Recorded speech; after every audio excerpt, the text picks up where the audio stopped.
Last night I had a pleasant dream.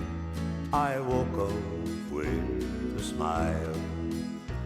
I dreamt that I was back again in dear old Erinside. I thought I saw Loch Allen's banks in the valleys down below.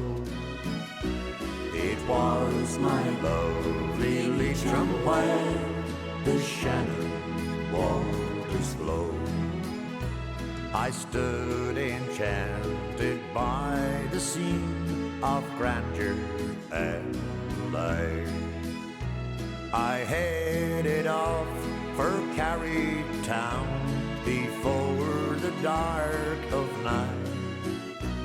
I passed Sheemore, that fairy hill where flowers widely grow, and I saw the grave of Finn McCool where the Shannon waters flow.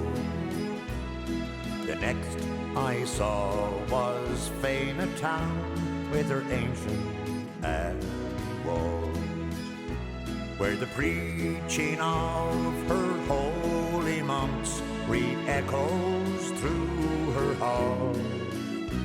I stood with reverence on the spot, reluctant for her to go. From the town of saints and sages square, the Shannon waters flow. I have travelled far through these great lands, from the east unto the west, but of all the islands I have seen, I love my own the best. And if ever I return again, there's one place I will go. It will be to lovely Leitrim where the Shannon waters flow.